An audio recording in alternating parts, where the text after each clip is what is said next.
Berlin'deki ilk sabahım o kadar güzel ki yani dün de çok güzeldi, hava bugün de çok güzel, güneş parlıyor. Aslında dün sıcağı sıcağına birazcık çekmek istemiştim ama o kadar yorgunum ki yani böyle uyumak için bile çok yorgun olursunuz yani onun gibi bir şeydi. Böyle yatağa yattım ve bomboş duvara baktım bir saatten sonra. O yüzden dün çekemedim. Bugün sabah uyanır uyanmaz ilk baş böyle hiçbir şeyi unutmadan anlatmak istedim. Öncelikle 8 Mart yani dün benim İstanbul'dan Berlin'e gelişimin günü ve ben aylardır o günden korkuyorum. Yani hani nasıl olacak, o kadar yükle nasıl ben ülke değiştireceğim, hiç bilmediğim bir yerde yurdumu nasıl bulacağım, nasıl yerleşeceğim, ne yapacağım. Yani o kadar geriyordu ki bu durum beni. Ama en korktuğum gün, en güzel günlerimden biri oldu. Dün gerçekten o kadar tatlı şeyler yaşadım ki yani böyle bu şehre şu andan bağlandım diyebilirim yani. Daha bir 24 saat bile geçirmedim tam anlamıyla burada ama çok çok...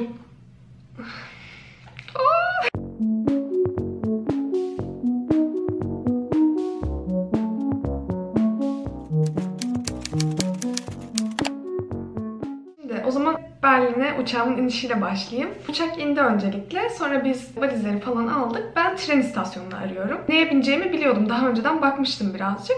O yüzden gittim hemen biletimi aldım. Terminal 1 ve 2'ye inmem gerekiyor ama oranın iniş yerinde şey yok. Hani böyle yürüyen merdiven ya da şey değil, böyle dümdüz merdiven var. Benim de yani o kadar fazla yükle düz merdivenden inmemin imkanı yok yani. Sonra oradan birisi geçiyordu. Ona sordum, dedim 1 ve 2'ye nasıl inebilirim? Adamla biraz böyle anlaşmaya çalıştık. O da tam olarak İngilizce şey yapmıyor. İşte en son asansör var mı ya da yürüyen merdivene nasıl gidebilirim gibi bir şey sorarken adam bana şey dedi. Türk müsün? Yani bunun Berlin'de başıma geleceğini biliyordum ama böyle iner inmez başıma geleceğini de bilemiyordum yani. Ondan sonra işte adama böyle Türkçe bu sefer açıkladım hani ne istediğimi. O da hani bilmiyormuş. Sonra oradan geçen bir tren nasıl denir? Yani o istasyon görevlilerinden biri geçiyordu. Onu çağırdı böyle. Almanca bir şekilde işte gel bakayım buraya gibisinden bir şey yaptı ama yani hani ben onu Türkçe anladığıma yemin edebilirim yani. İşte açıkladı buraya gitmek istiyormuş, şu caddeye gitmek istiyormuş falan filan diye. Sonra adam şey yaptı, sen İngilizce konuşuyorsun değil mi yaptı işte o çağırdığı çocuğa. O da evet evet yaptı. O zaman siz ikiniz aranızda anlaşın dedi. Adam gitti, ben böyle teşekkür ederim falan diye. Sonra çocuk işte açtı telefonundan gösteriyor. Şuna bineceksin falan diye. Şimdi trene şu taraftan ineceksin dedi. Sonra dur dedi ya ben sana göstereyim dedi. Ben seni götüreyim dedi. Aldı benim en ağır valizimi, o taşıdı böyle. Gittik biz o tarafa. Yolda asansörde falan bana işte şu durakta ineceksin, işte şu şuradan aklına gelir falan gibisinden böyle tatlı tatlı anlatıyor. Sonra işte indik. Tam böyle trende kaçmak üzereydi. Onu böyle durdura bastı. Onu yakaladım. İşte biletini şuraya göstereceksin, bir daha okutmayacaksın falan diye açıkladı bana. Ondan sonra trenin de girişi böyle 2 basamaklıydı. Yani normalde benim 30 kiloluk valizi hayatta böyle kaldırıp koyamayacağım bir şeydi yani. Onu böyle kaldırdı, bir de trene kadar koydu benim valizimi. Ondan sonra ben böyle nasıl teşekkür edeceğimi şaşırdım tabii ki. Ya o şekilde beni böyle aldı, uğurladı resmen hani kendi göreviymiş gibi. Ya o kadar büyük bir yardımseverlik, o kadar şeydi ki o an benim için. Çok, ya hele ki ben her zaman Avrupalıların böyle soğukluğundan, şeyliğinden biraz çekinen ve bunu böyle kişisel algılayan bir insan olduğum için böyle sıcak bir karşılama çok tatlı oldu yani gelir gelmez. Sonrasında ben trenden trene gezmeye başladım. Orası biraz garip. Yani daha önceden dediğim gibi Google Maps'ten bir sürü harita bakmıştım. Şey oldu yani böyle tanıdık gelen, gözüme tanıdık gelen duraklarda inmeye başladım böyle. İniyorum. Ha diyorum şu tanıdık geliyor, şuna bineyim falan. Yani bir şekilde ben yurda yaklaşmaya çalışıyorum. Bir yerden sonra illaki hani gidebilirim gibi bir mantık. Bir yerde indim. İndiğimde istasyondan işte zemin seviyesine çıkmak için yürüyorum. Bir yandan böyle çekiştiriyorum valizleri falan. O arada adamın teki böyle geçerken böyle beni bir süzüp Gute bilmem ne dedi. Yani ne dediğini tabii ki anlayamadım. Ondan sonra çevredeki 2-3 kişi de böyle döndü bana baktı. Yani o an böyle bayağı garip hissettim yani. Büyük ihtimalle dümdüz bir sözlü taciz, bunu anlamak için dili bilmeme gerek yok. Ama İlginçti yani. Neyse ben bir şekilde zemin seviyesine çıktım. Sonra böyle etrafıma bakındım, dedim burası ne yani, koca bir cadde ya, ana yol, hiç tanımadığım bir yer. Sonra karşıda bir yerde böyle tramvay rayları gördüm. Ha dedim tamam ben buraya gideyim, bir tramvay bulurum orada giderim. Beklemeye başladım. Bir yandan da oradaki işte çizelgelere bakıyorum. Ama etrafta kimse yok. Yani bir tek ben bekliyorum o durakta. Sonra bir döndüm önüme. Önümdeki raylar sökülmüş. Önümde ray yok yani. Hani orası kullanım dışı ve ben gitmişim orada böyle bekliyorum. Bu sefer yolun karşı tarafında böyle otobüs durakları gibi bir şey gördüm. Ha dedim tamam otobüs de olur yani hani binerim bir şekilde.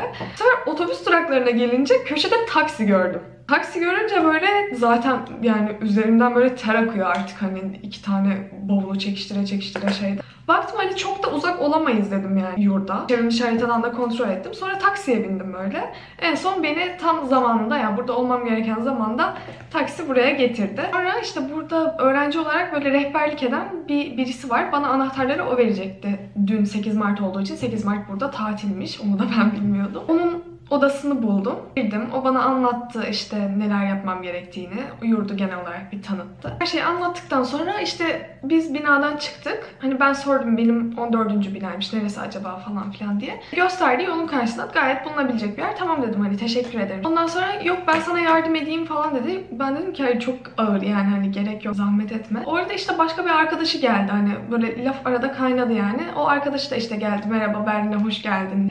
Umarım güzel bir deneyimin olur gibi böyle güzel güzel şeyleriyle. Yani böyle herkes mi cana yakın olur? Hiç beklemediğim bir şeydi ve aşırı mod yükselten bir şey yani benim için. Ondan sonra işte baktım bana yardımcı olan çocuk Boris çekiyor hani valizleri. Gittik biz yolun karşısına. Binanın önünde durduk. Asansör falan da yok binalarda ve ben 5. kattayım. 5. kat. Dedim ki hani sen bunları burada bırak ben bunları yavaş yavaş çıkartırım hani gün boyunca. Sen hani git işin vardır senin falan. Yok yok dedi hani bunu ben taşırım dedi. Büyük valizimi tuttu tamam mı? Dedim ki hani büyük valizimi bari hani ikimiz taşıyalım 2 ucundan tutarak. Çünkü çok ağır ya gerçekten çok ağır. Ben taşıdım biliyorum yani. Yok dedi hayır ben taşırım bunu dedi falan. Dedim ki o 27 kilo emin misin? Eminim dedi böyle ısrar etti. Sonra işte ben diğer çantalarımı aldım. O onu aldı. Biz böyle bu şekilde 5 katı çıktık. Ama ben böyle çıkarken yani hani küçük çantalarla bile nefes nefese kalıyorum. Böyle çıkarken sürekli soruyorum. Hala emin misin? Hala emin misin diye. Benim için yani o 27 kiloluk valizi 5 kat çıkardı. Yani nasıl yapacağım bunları diye düşündüğüm her şeyi bir şekilde birisi benim için halletti. O kadar şanslı bir gündü ki yani çok mutlu oldum. Ve yani hani nasıl teşekkür edeceğimi de bilemedim. Ondan sonra şöyle bir durum oldu. Tam ben böyle kapıdan içeri girecekken sen dedi hani yüksek risk bölgesinden geliyorsun değil mi dedi. Evet dedim hani Türkiye öyle sayılıyor. O zaman senin 10 gün karantinada kalman gerekiyor dedi. Ben dedim ki hani 48 saat içinde olmuş olduğum korona testi olunca sanki muafiyet oluyordu dedim ama hani emin de değilim dedim. O da işte yok dedi hani karantinadasın falan. Ondan sonra başlıyor mu yani şu an benim karantinam dedim. Evet dedi. Sonra ben girdim içeri ama yani yanımda yiyebileceğim tek şey işte Anadolu Jet'in dağıttığı sandviçler. O kadar. O kadar. Zaten hani şampuan, sabun bir sürü gerekliliğim var. Hani benim market alışverişi yapmam gerekiyor bir şekilde. Ondan sonra ben birazcık dinlendikten sonra dedim ki yani bir üstümü başımı değiştireyim. Çıkayım markete hani ne olur ki hani burası böyle site gibi bir yer. Hani çıkıp gidip gelsem hani bu insanları böyle riske atmak gibi de sanılmasın. Çünkü hani negatif korona testim de var elimde. Herhangi bir belirti şey de göstermiyorum ve benim gerçekten marketten ihtiyaçlarım var yani hani gitmek zorunda gibi hissettim kendimi o an. Ondan sonra böyle çıktım ben. Böyle maske takıyorum, şapka takıyorum falan. İnsanlar böyle bana garip garip bakıyor. Sonra bir yerden sonra fark ettim ki kimse açık havada maske kullanmıyor. Hiç kimse. Yani hani dışarıda yürürken maske taktığında da sana böyle garipsiyorlar yani. Garipseyerek bakıyorlar. Yani hoşuma da gitti bir yandan çünkü hani böyle eskiden olduğu gibiydi hayat. Bir an öyle hissettim. Burada korona yok mu ya? Hani bir yandan da yani neyse. Küçük bir yasaları deldim mi diyelim hani sayılır mı tam olarak bilmiyorum ama bir markete gittim. Aldi ve Lidl zaten karşılıklılardı. Onları buldum. Zaten hani Google Maps'ten o kadar fazla gezmişim ki mahalleyi daha önce. Sanki böyle 10 yıldır burada yaşıyorum. Hiç yabancılık çekmedim. Sonra gittim. Sürpriz. Marketler kapalı. Bu da sanırım 8 Mart olduğu için. O şekilde baktım marketlere. Sonra geri döndüm. Sonra o bir tane sandviçi yedim. O sandviçle dünü bitirdim yani dün hayatta kaldım ama bugün yani yiyecek tek bir lokma bir şeyim yok. O yüzden kesinlikle yine böyle bir şey yapmam lazım ya da online hani sipariş getiren bir şeyler bulmam lazım. Onu da bulamadım hani işin kötüsü. Bir de burada hani ne telefon numaram var ne işte banka hesabım var henüz. O yüzden hani online işlem yapmak da biraz zor. Burada bir de yorgan yastık falan da vermiyorlar. Yani onları da gidip kendin almak zorundasın. Şimdi eve geldim hadi yiyecek bir şeyi geçtim. hani sandviçle idare ederim bilmem ne ama hani yorganım yastığım yok. Kaloriferi fullledim. Tamamen kaloriferi açtım. Üstüme böyle örtecek bir şeyler de buldum. Sonra bir dakika. Kendime yastık yaptım. Ama nasıl? Yanımda 2 tane yastık kılıfı getirmiştim. Yastık kılıfın içine böyle şişme montum vardı. Onu koydum. Onu böyle bildiğin yastık haline getirdim ve gayet rahat da uyudum yani bu arada. İlk gününüzde yastıksız kalırsanız bunu yapın.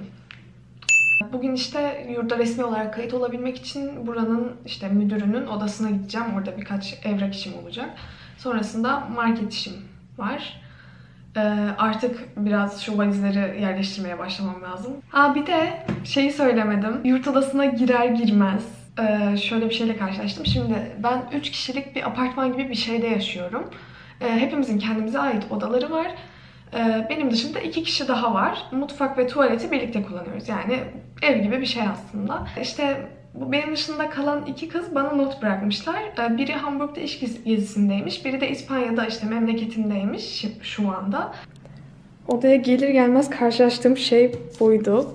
Oda arkadaşlarım bana not bırakmışlar. Bu kadar tatlı bir hareket olabilir mi gerçekten? Yani ikimiz de yokuz, seni işte kişisel olarak hani yüz yüze karşılayamadığımız için üzgünüz. İşte hani evin kuralları şunlar, şunu şurada bulabilirsin. Şunları birlikte kullanıyoruz, bunlar özel olarak kullanılıyor gibi her şeyi açıklamışlar bana böyle evle alakalı. Ve böyle yanında da bir tane çikolata bırakmışlar bana. Yani zaten yazıyı görseniz o kadar tatlı ki Dear Sweetie diye başlıyor. Yani böyle şey oldum. Sevgi pıtırcığı oldum. Yani ev arkadaşlarımla henüz tanışmadım ama şimdiden çok sevdim ikisini de. Çok cana yakın duruyorlar. Öyle şu ana kadar Berlin'de 2. gündeyiz ve her şey çok güzel.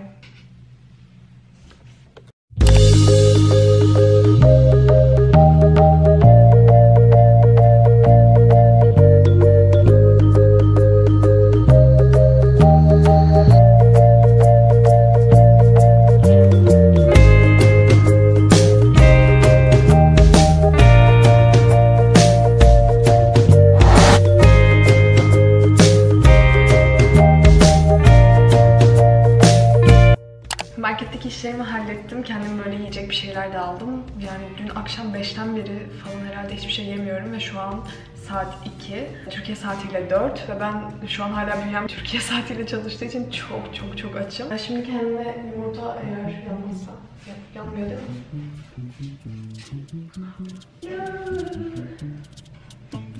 Okey. Kurtardık. Evet, kendime şu an yiyecek bir şeyler hazırlıyorum. Ekmek, peynir, zeytin bir şeyler yapacağım. Bir de bugün mobil hat aldım kendime markete gitmişken. Onu açmaya çalışıyorum. Daha açamadım. Öyle. Ben bir karnımı doyurayım artık.